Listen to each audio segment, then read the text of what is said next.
आज एकादशी व्रत में सुने गणेश भगवान की कथा। एक बार गणेश जी ने पृथ्वी के मनुष्य की परीक्षा लेने का विचार किया।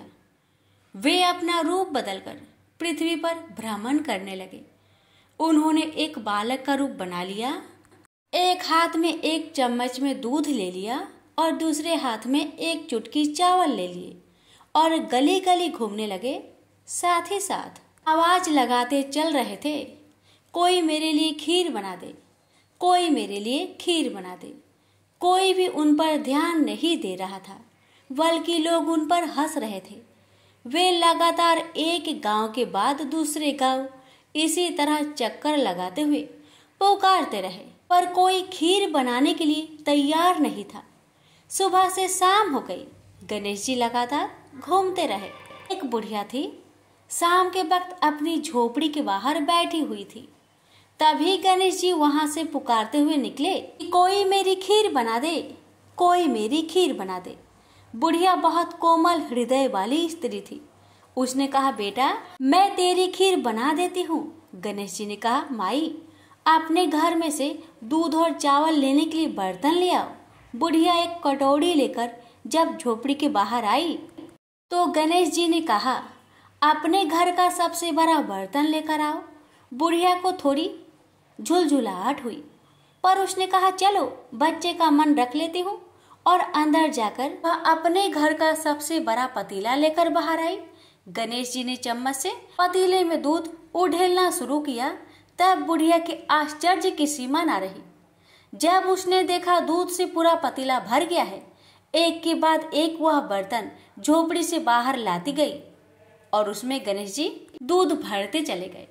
इस तरह से घर के सारे बर्तन दूध से लबालब भर गए। गणेश भगवान ने बुढ़िया से कहा, मैं स्नान करके आता हूँ, तब तक तुम खीर बना लो, मैं वापस आकर खाऊंगा। बुढ़िया ने पूछा, मैं इतनी सारी खीर का क्या करूंगी? इस पर गणपति जी बोले, सारे गांव को दावत दे दो। बुढ़िया ने बड़े प्यार से मन लगाकर खीर बनाई। खीर की भीनी भीनी मीठी मीठी खुशबू चारों दिशाओं में फैल गई। खीर बनाने के बाद वह हर घर में जाकर खीर खाने का न्योता देने लगी। लोग उस पर हंस रहे थे। बुढ़िया के घर में खाने को दाना नहीं और यह सारे गांव को खीर खाने की दावत दे रही है। लोगों को कौतूहल हुआ और खीर की खुशबू से लोग खींचे चले आए। लोग सारा गांव बुढ़िया घर में इकट्ठा हो गया। जब बुढ़िया की बहू को दावत की बात मालूम हुई, तब वह सबसे पहले वहां पहुंच गई। उसने खीर से भरे पतीलों को जब देखा तो उसके मुंह में पानी आ गया। उसे बड़ी जोर से भूख लगी हुई थी। उसने एक कटोरी खीर निकाली और दरवाजे के पीछे बैठकर खाने को तैयार करने लगी। इसी बीच एक छींटा गिर गया और गणपति जी का भोग लग गया और वो प्रसन्न हो गए। अब पूरे गांव को खाने की दावत देकर बुढ़िया वापस अपने घर आई। उसने देखा बालक वापस आ गया था। बुढ़िया ने कहा, बेटा खीर तैयार है, भोग लगा लो। गणपति जी बोले, माँ भोग तो लग चुका है, मेरा पेट पूरी तरह से भर गया है, मैं तृप्त हूँ, अब तू खा, अपने परिवार और गांव वालों को खिला। बुढ़िया ने कहा, यह तो बहुत ज्यादा है, सबका पेट भर जाएगा, इसके बाद भी यह बच जाएगी। उस बची खीर का मैं क्या करूंगी? इस पर गणेश जी बोले, उस बची खीर को रात में अपने घर के चारों कोनों में रख देना। और बुढ़िया ने ऐसा ही किया। जब सारा गांव जी भरकर खा चुका, तभी ढेर सारी खीर बच गई। उसने उसके पत्रों को अपने घर के चारों तरफ रख दिया। वहां उठकर उसने क्या देखा? पतीले में खीर के स्थान पर हीरे, जवाहरात और मोती भर गए हैं। बहुत खुश हुई। उसकी सारी दरिद्रता दूर हो गई। वह आराम से रहने लगी। उसने गणपति जी का एक भव्य मंदिर बनवाया और साथ में एक बड़ा सा तालाब भी खुदवाया। इस तरह उसका नाम दूर दूर तक प्रसिद्ध हो गया। उस जगह वार्षिक मेले लगने लगे। लोग गणेश जी की कृपा प्राप्त करने के लिए उस स्थान पर पूजा करने और मान्यताएं मानने के लिए आने लगे। गणेश जी सबकी मनोकामनाएं को पूरी करने लगे। प्रेम से बोलिए गणेश भगवान की जय। कथा। एक बुढ़िया माई थी, मिट्टी के गणेश जी की पूजा करती थी। रोज बनाए रोज गल जाए। एक सेठ का मकान बन रहा था। वो बोली, पत्थर का गणेश बना दो। मिस्त्री बोले, जितने हम तेरा पत्थर का गणेश करेंगे उतने में अपनी दीवार ना चिनेंगे। बुढ़िया बोली, राम करे तुम्हारी दीवार टेढ़ी हो जाए। अब उनकी दीवार टेढ़ी हो गई। वो चीने और ढा देवे, चीने और ढा देवे। इस तरह करते करते शाम हो गई। शाम को सेठ आया। उसने कहा, आज कुछ भी काम नहीं किया। वो कहने लगे, एक बुढ़िया आई थी, वो कह रही थी मेरा पत्थर का गणेश कर दो। हमने नहीं करा तो उसने कहा तुम्हारी दीवार टेढ़ी हो जाए। तब से दीवार सीधी नहीं बन रही है, बनाते हैं और ढा देते हैं। सेठ ने बुढ़िया को बुलवाई। सेठ ने कहा, हम तेरा सोने का गणेश गढ़ देंगे, हमारी दीवार सीधी कर दो। सेठ ने बुढ़िया को सोने का गणेश गढ़ दिया। सेठ की दीवार सीधी हो गई। जैसे सेठ की दीवार सीधी की वैसे सबकी करना। कहानी कहने वाले, सुनने वाले, हुक्कार भरने वाले सभी पर अपनी कृपा सदा बनाए रखना। प्रेम से बोलिए गजानंद भगवान की जय। किसी गांव में एक बूढ़ी माई रहती थी। वह बहुत गरीब थी और आंखों से अंधी भी थी। उसका एक बेटा और बहू थी। वह बुढ़िया सदैव गणेश महाराज की पूजा किया करती थी। एक दिन गणेश भगवान उसकी श्रद्धा भक्ति को देखकर बहुत प्रसन्न हुए। गणेश भगवान ने सोचा, ये बुढ़िया माई तो आंखों से अंधी है, फिर भी मेरी पूजा पाठ कितना श्रद्धा के साथ करती है, इसलिए मुझे इसके लिए कुछ करना चाहिए। इतना ही सोचकर गणेश जी उस बुढ़िया माई के सामने प्रकट होकर बोले, बुढ़िया माई, तू जो चाहे सो मुझसे मांग ले, मैं तुझसे बहुत प्रसन्न हूँ। बुढ़िया माई हाथ जोड़कर गणेश महाराज से बोली, हे भगवान, मुझे तो कुछ मांगना ही नहीं आता, तो मैं कैसे मांगू और क्या मांगू, आप ही मुझे बताए। बूढ़ी माई की बातें सुन गणेश महाराज कहने लगे, माई, तू अपने बेटे बहू से पूछकर कुछ मांग लेना।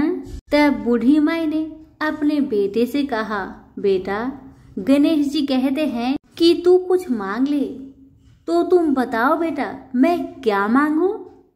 बेटा ने कहा, माँ, तुम ढेर सारा धन दौलत मांग ले। बहू से पूछा तो बहू ने कहा कि आप नाती मांग लीजिए माँ जी। तब बूढ़ी माई मन ही मन में सोचने लगी, बेटा बहू तो सिर्फ अपने लिए ही सोच रहे हैं, मेरे लिए तो कोई सोचता ही नहीं। इतना सोचकर बूढ़ी माई ने सोचा, एक बार अपनी पड़ोसन से पूछकर आऊं कि मेरी पड़ोसन क्या कहती है। बुढ़िया ने पड़ोसन से पूछा तो उसने कहा, बुढ़िया माई, तू तो थोड़े दिन ही जिएगी, क्या तू धन मांगे और क्यों नाती मांगे, तू तो अपनी आंखों की रोशनी मांग ले, जिससे तेरी जिंदगी आराम से कट जाएगी। बेटा बहू और पड़ोसन का राय लेकर बुढ़िया माई गणेश महाराज के पास आई और बोली, हे गणेश महाराज, यदि आप मुझ पर प्रसन्न है तो मुझे 9 करोड़ की माया दे, निरोगी काया दे, अमर सुहाग दे, आंखों की रोशनी दे, नाती दे, पोता दे और सब परिवार को सुख दे और अंत में मोक्ष दे। बुढ़िया माई की बातें सुन गणेश जी कहने लगे, बुढ़िया माई, तुमने तो हमें ठग लिया, फिर भी जो तूने मांगा वजन के अनुसार सब कुछ तुझे मिलेगा। यह कहकर गणेश महाराज अंदर ध्यान हो गए। उधर बूढ़ी माई ने जो कुछ मांगा वह सब कुछ मिल गया। गणेश जी महाराज, जैसे आपने उस बुढ़िया माँ को सब कुछ दिया वैसे ही सबको देना। कहानी कहने वाले, सुनने वाले, हुक्कारे भरने वाले सभी के परिवार पर अपनी कृपा सदा बनाए रखना। सभी मिलकर बोलिए गणेश भगवान की जय हो। एक गांव था जिसमें एक सेठ जी अपने परिवार के साथ रहते थे। सेठ जी के गांव के पास के शहर में एक बड़ा व्यापार था। सेठ जी गणेश जी की पूजा श्रद्धा एवं विश्वास से करते थे, जिससे सेठ जी के घर में अन्न धन के भंडार सदा भरा रहता था। उनके जीवन में किसी प्रकार की कोई भी कमी नहीं थी।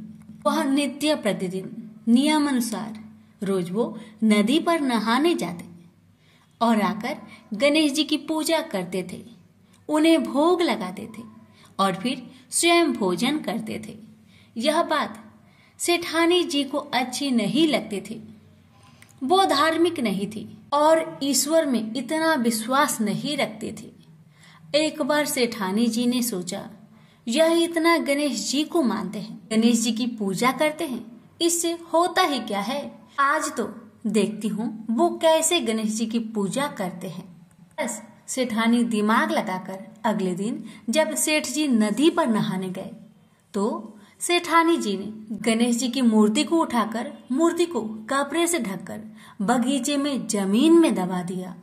जब सेठ जी नदी से नहा कर आए तो घर में देखते हैं कि गणेश जी की मूर्ति तो है नहीं। वह सेठानी से पूछते हैं, मेरी गणेश जी की मूर्ति मंदिर में क्यों नहीं है, कहाँ गया? तो सेठानी जी बोलती है, मुझे नहीं मालूम। सेठ जी गणेश जी को बहुत ढूंढते हैं पर उनकी मूर्ति घर में नहीं मिली। उस दिन सेठ जी गणेश जी का पूजा नहीं कर पाए और न ही उनको भोग लगा पाए। इसके लिए सेठ जी ने अन्न जल का त्याग कर दिया और गणेश जी से प्रार्थना करने लगे, हे प्रभु, लगता है आप मुझसे रुष्ट हो गए हैं और कहीं चले गए हैं। आप अपनी कृपा दृष्टि मुझ पर बरसाइए। हे प्रभु, मुझे दर्शन दीजिए। अब सेठ जी ने मन ही मन प्रतिज्ञा किया कि जब तक मुझे मेरे गणेश जी नहीं मिल जाते, मुझे दर्शन नहीं देते, मैं तब तक अन्न जल का त्याग करता हूँ। उस दिन पूरा दिन निकल गया। रात्रि में सेठ जी की भक्ति से प्रसन्न होकर गणेश जी भगवान ने सपने में गणेश जी भगवान एक छोटे से चूहे के साथ खेल रहे थे और चूहे को खाने को लड्डू दे रहे थे। चूहा लड्डू लेकर बगीचे में जाता है और जमीन को खोदता है और लड्डू वहीं डाल देता है। अचानक सेठ जी की नींद खुल जाती है। सेठ जी बगीचे में जाते हैं और वहीं खोदने लगते हैं जहां पर उन्होंने चूहे को सपने में लड्डू दबाते हुए देखा था। ठीक वहीं पर खोदते हैं। गणेश जी की कृपा से, उनकी आशीर्वाद से वहीं पर गणेश जी की मूर्ति कपड़े में लिपटा हुआ मिट्टी के अंदर छुपा हुआ था। सेठ जी ने गणेश जी की मूर्ति को प्रणाम करके उन्हें लेकर घर आया और अच्छे से साफ सफाई करके उनकी पूजा की, उन्हें भोग लगाया। देखकर सेठानी ने पूछा, आपको गणेश जी कहाँ मिले? सेठ जी सेठानी जी से सपने की सारी कहानी बताते हैं। वह बात जानकर सेठानी जी को बड़ा आश्चर्य हुआ। सेठानी को मन ही मन श्रद्धा एवं विश्वास से गणेश जी भगवान की भक्त बन जाती है और सेठ जी से कहती है कि मुझसे बड़ा भारी अपराध हो गया है। अब हम दोनों पति पत्नी प्रेम सहित गणेश जी भगवान की आराधना करेंगे एवं उनकी पूजा में कोई भी कमी नहीं आने देंगे। यह सुनकर सेठ जी बड़े प्रसन्न हो जाते हैं और दोनों पति पत्नी गणेश जी भगवान को धन्यवाद करते हैं। जय बोलिए गणेश भगवान की जय, सदा ही जय। प्रभु अपनी अनुकंपा सेठ सेठानी के समान ही हम सभी पर बनाए रखना। कहानी सुनने वालों की सभी मनोकामनाएं पूर्ण करना।